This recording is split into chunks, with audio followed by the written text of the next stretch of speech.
Welcome, everyone. This conversation is brought to you by the team at Audio Podcast.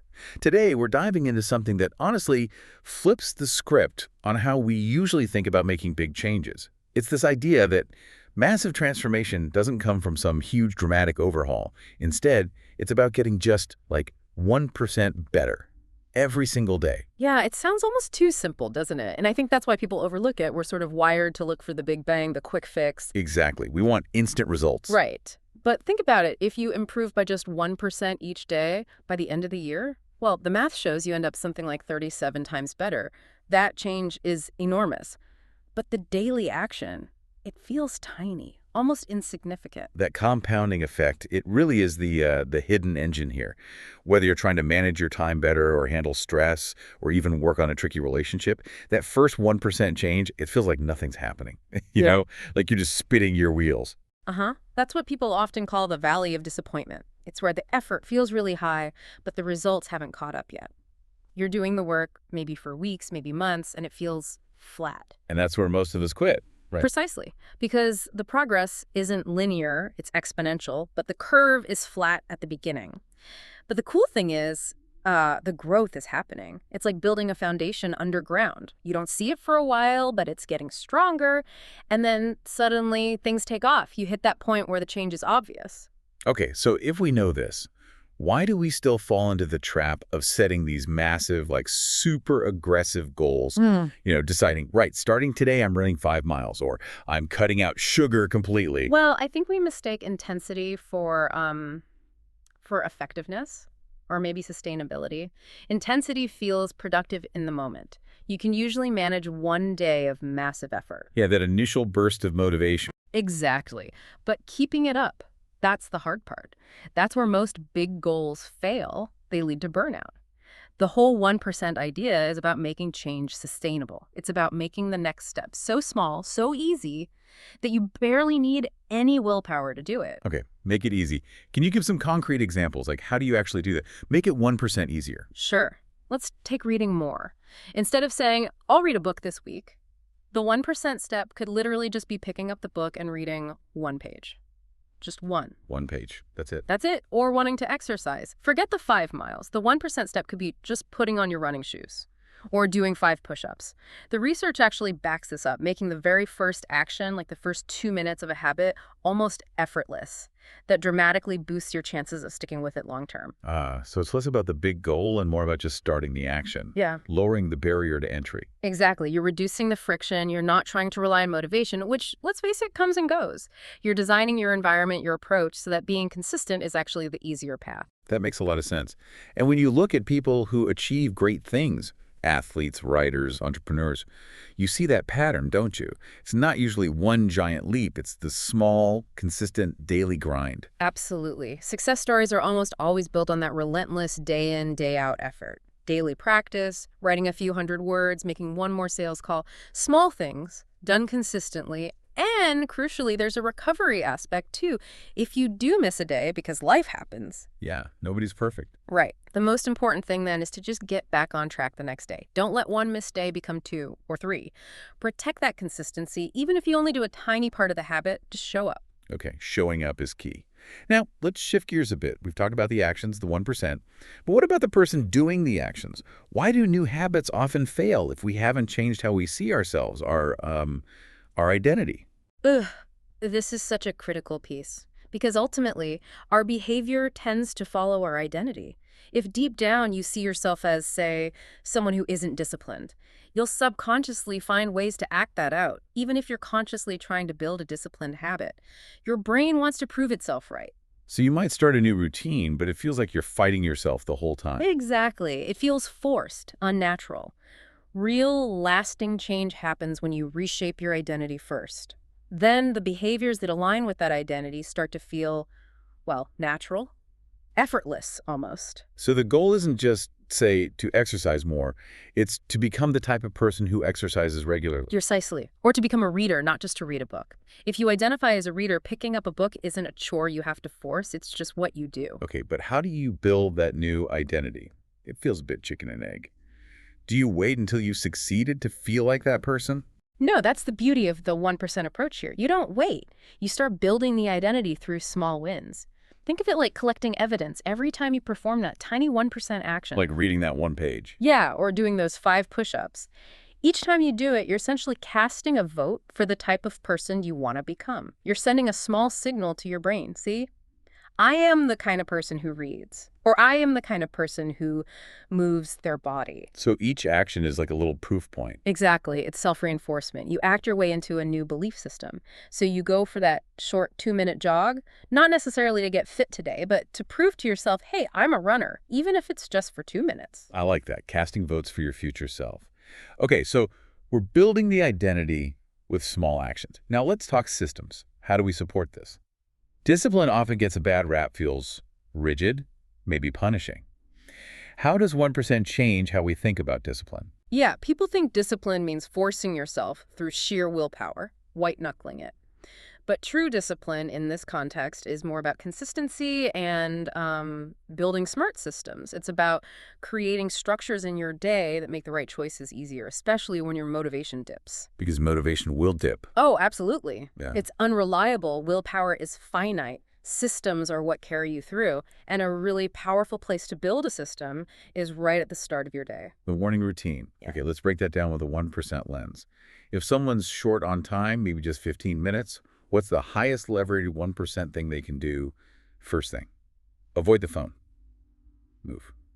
Meditate. Definitely avoiding the immediate noise. So yeah, Yeah. keeping the phone off, not checking email right away, that's huge. Mhm. Because the moment you look at your phone, you're letting the outside world dictate your state. You're reacting, not acting. You lose control of your morning immediately. Exactly. So taking even just say 3 minutes. 3 minutes to breathe deeply, maybe set a simple intention for the day, deciding how you want to feel or what one thing you want to accomplish. That tiny act puts you back in the driver's seat. It's probably the biggest 1% win you can get in the morning. That makes sense. Control the input first.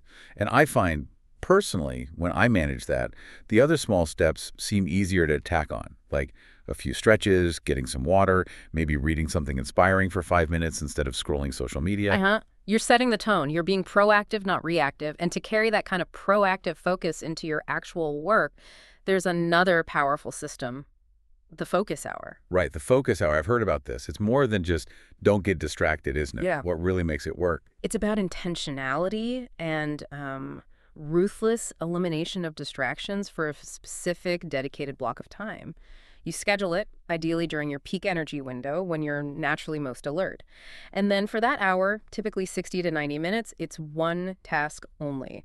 Phone off, notifications silenced, maybe even disconnect the internet if you don't need it.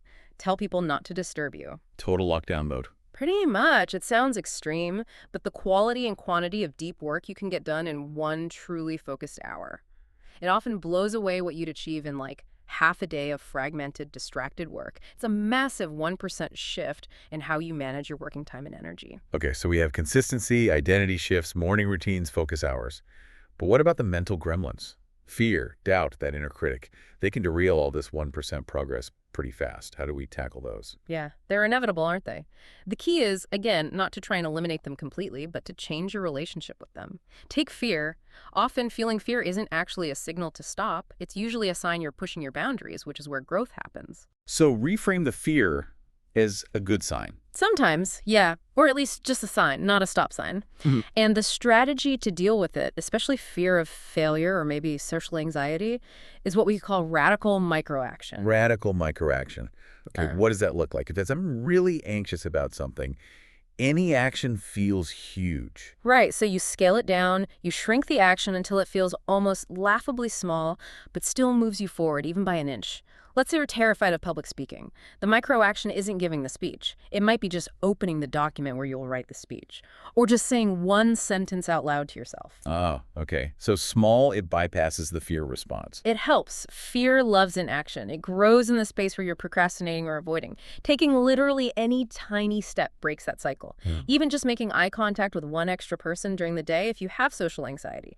It's small, manageable, and it starts to build a little bit of momentum against the fear. And that momentum builds confidence, I guess. It absolutely does. Confidence isn't something you just have, it's built. It's a result of keeping promises to yourself. Every time you follow through on one of those tiny 1% actions, you're sending that subconscious message again. See? I can do things. I can trust myself. Even finishing something small, like organizing one drawer. Yes, exactly. Finishing tasks, no matter how small, proves your competence to yourself. It builds self-efficacy. And you can even use your body to help. How so? Like the power posing idea. Sort of. Even just consciously standing a bit taller, pulling your shoulders back, making eye contact. These physical shifts can actually influence your internal state. It's another small 1% hack. You act confident even if you don't fully feel it yet, and it can start to bridge that gap. Confidence grows by taking action despite the fear and seeing mistakes as learning, not judgment. Okay, that makes sense. Acting your way into feeling it. So to kind of wrap all this up and make it stick, you mentioned two final habits that really lock in the growth: gratitude and reflection. Let's start with gratitude. Why is that so important in this 1% framework? Gratitude is like mental hygiene. It actively trains your brain to scan for the positive. Our brains naturally have a negativity bias. We notice threats and problems more easily. Gratitude counteracts that. By consciously focusing on what you do have, what went well, you shift your default perspective. So it makes you more resilient when things inevitably go wrong. Exactly. It builds up this emotional buffer. And it doesn't have to be complicated. Just taking, say, 60 seconds at the end of the day to write down or just think of 3 specific things you're grateful for.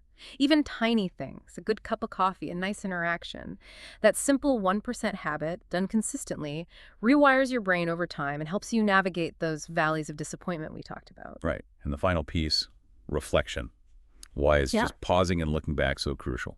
Because if you're always moving forward, always doing, you never stop to learn from what you've done. Reflection is where the learning happens. It's like holding up a mirror. You look at your day, your week. What worked, what didn't, why? What tiny adjustment can I make tomorrow? So it's how you ensure your 1% efforts are actually moving you in the right direction, not just keeping you busy. Precisely. It turns experiences, especially mistakes, into data, into feedback. Instead of just feeling bad about messing up, reflection allows you to analyze it objectively. Okay, that meeting didn't go well. Why? I wasn't prepared enough on point X. Next time I'll spend an extra 10 minutes prepping that specific point. It's that continuous feedback loop that makes the 1% improvements intelligent and targeted. It keeps the whole system learning and adapting. Yeah. Okay, that brings us nicely to a final thought for everyone listening. We've talked a lot about small actions, but what about decisions? We often get stuck trying to make the perfect decision. Oh, analysis paralysis. It's the killer of momentum. And that leads to this final 1% idea, the 1% decision-making rule, which basically says making a decision that moves you forward even slightly, even if it's imperfect, that's almost always better than staying stuck trying to find the absolute optimal, flawless choice. So bias towards action, even in decision-making. Exactly. Choose a path, take a small step down that path, see what happens, learn from it, and then adjust your next small step. That iterative process, choose, act, learn, adjust, will get you much further, much faster than waiting for perfect clarity that might never come. Momentum beats perfection. Choose, act, learn, adjust. I like that. A powerful takeaway. We really hope you can take that first 1% step, whatever it might be for you, starting today. Well, that's all the time we have for this conversation. Thank you so much for tuning in and listening. If you found this useful and want more discussions like this, exploring ways to improve through consistent effort, please do subscribe to our YouTube channel, Audio Podcast. We'd love to have you join us for more.